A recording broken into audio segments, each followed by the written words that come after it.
December 2017, Miami, Florida. A convoy of luxury cars arrives at the Four Seasons Hotel. Security guards stand straight. Staff rushes to open doors. Guests whisper as a man steps out wearing designer sunglasses, a $1 million watch, and the confidence of someone born into power. Everyone believes him. After all, he claims to be Prince Khalid bin Al Saud, a member of the Saudi royal family. But what no one knows is this: he is not a prince. He is not a billionaire. He is not royalty. He's a con artist, a brilliant one. And he's about to pull off one of the boldest scams Wall Street has ever seen. This is the story of how one man pretended to be a Saudi royal and almost convinced banks, investors, and billionaires to hand him hundreds of millions of dollars.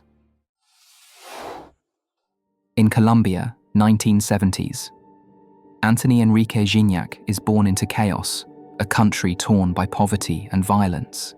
It is a place where survival feels like luck, not destiny. Anthony is abandoned at just 5 years old. No parents to protect him, no home to return to, just the unpredictable world of foster care.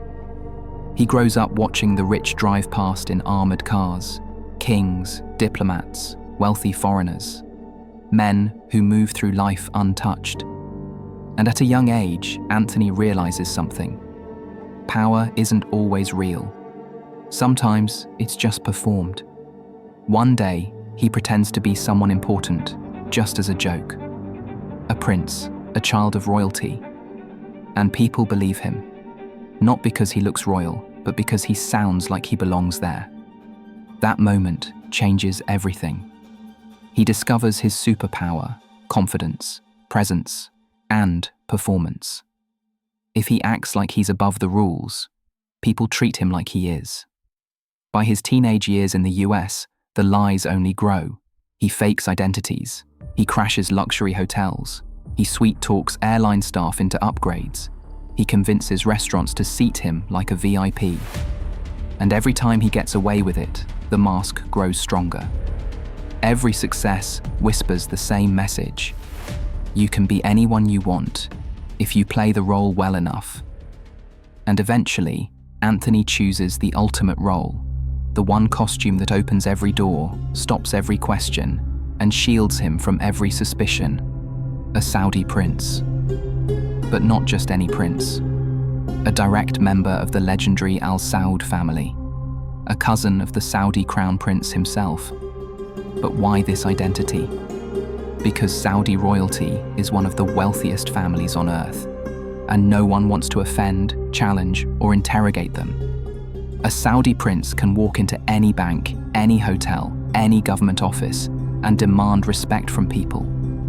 Treat him like a VIP before he even says a word. So Anthony becomes Prince Khalid bin Al Saud. He studies how real royals talk, how they dress, how they travel, how they expect the world to bend for them. He practices the accent, buys traditional robes, learns formal greetings. He even orders custom-made business cards embossed with golden Arabic lettering.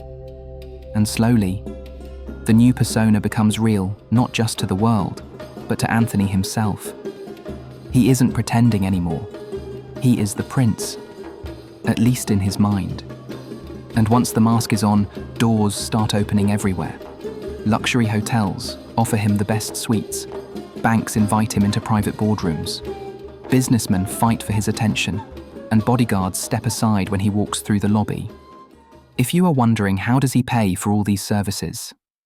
Firstly, he rarely pays up front.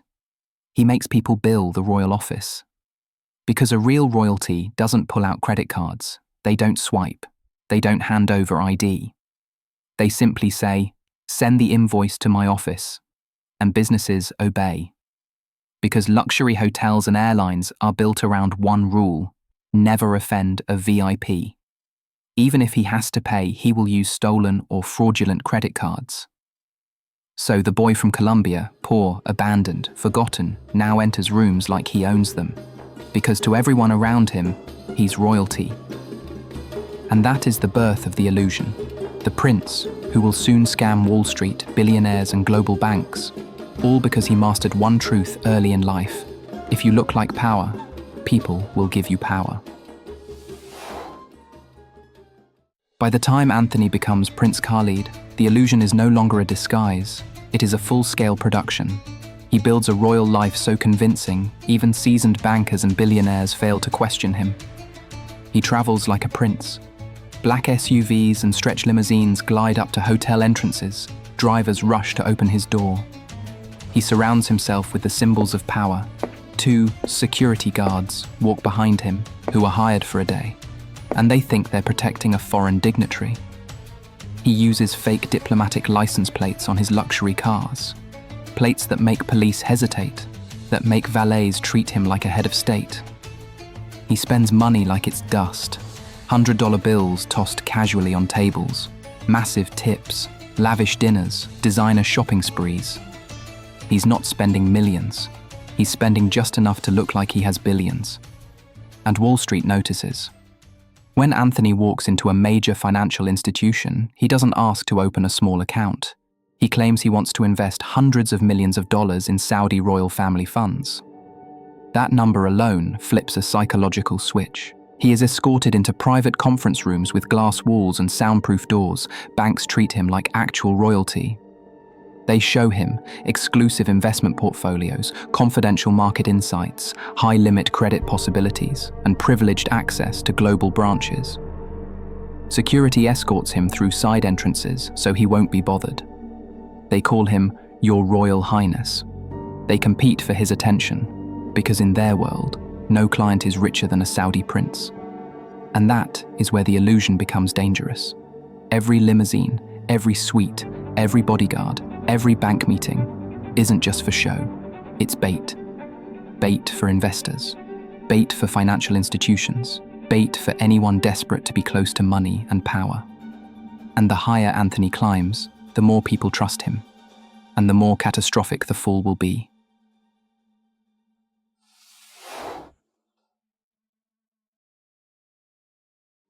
By 2016, Anthony is no longer chasing small marks or luxury hotels. He sets his sights on something far bigger, a $400 million Miami real estate project, a deal so massive, so high profile, it would cement his status as one of the most powerful investors in the city. And he finds the perfect target, a billionaire developer with global ambitions. To the developer, bringing in a Saudi prince isn't just money, it's prestige, it's headlines, it's a gateway to Middle Eastern capital. And Anthony promises the impossible, hundreds of millions of dollars in Saudi investment, royal family backing, exclusive government approvals, and he speaks with absolute confidence. The developer is excited, the board is excited, the project team is excited. Everyone sees the same thing, a once-in-a-lifetime partnership. Then something small breaks the illusion. One night, during an important dinner, Anthony makes a simple request. Prosciutto, a thin slice of Italian pork. The developer freezes for half a second. He smiles politely, but inside, an alarm bell goes off.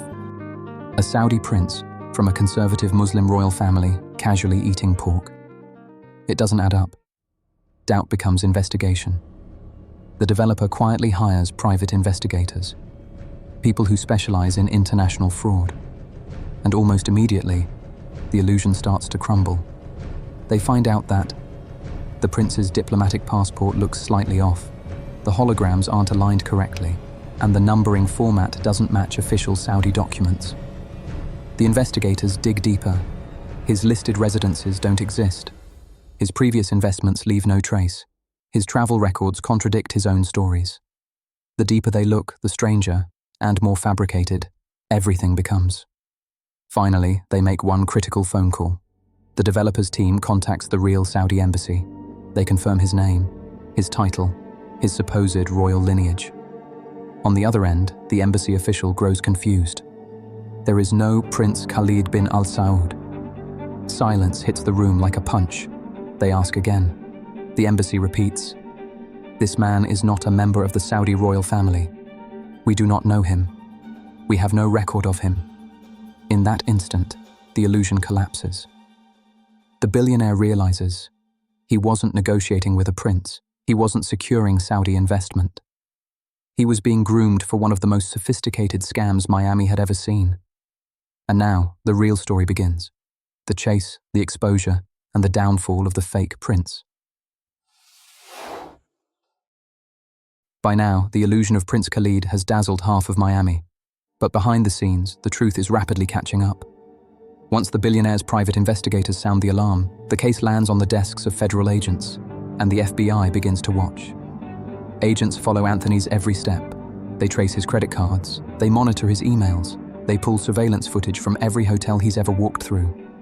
What they uncover isn't a small-time fraud, it's a full-blown royal fantasy machine powered by lies, theft, and manipulation. Inside his penthouse, they discover a treasure chest of deception, forged diplomatic documents, fake royal seals stamped in gold, counterfeit passports with Saudi emblems, custom-made business cards declaring his royal status, stolen credit cards used for luxury shopping, designer clothes and jewelry bought with fraudulent money. It's not just evidence. It's a museum of his double life. Finally, the FBI confirms his real identity as Anthony Enrique Gignac, born in Colombia, raised in foster care, with a lifetime of fraud charges and a long history of impersonation. With the truth confirmed, the FBI prepares the trap. The final blow comes during a $100 million fraudulent deal. Anthony thinks he's about to seal the biggest investment of his life. He enters the meeting confident, dressed in royal attire, surrounded by the aura he's carefully built for years. But the room isn't filled with future partners. It's filled with undercover FBI agents. The moment he signs the final documents, agents move in and arrest him. The performance collapses, the accent drops, the confidence drains, the gold-plated business cards become meaningless. And for the first time in years, the prince mask falls.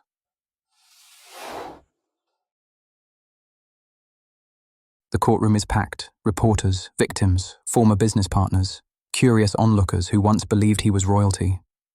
Everyone is waiting for the same moment, to see the real face behind the golden mask. And when Anthony is led inside, he is in a federal jumpsuit. And the illusion that fooled half of Miami disappears in an instant.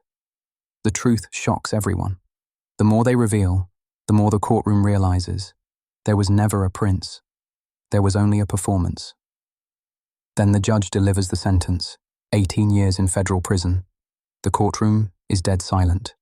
Not because the punishment is harsh, but because the fall is so massive.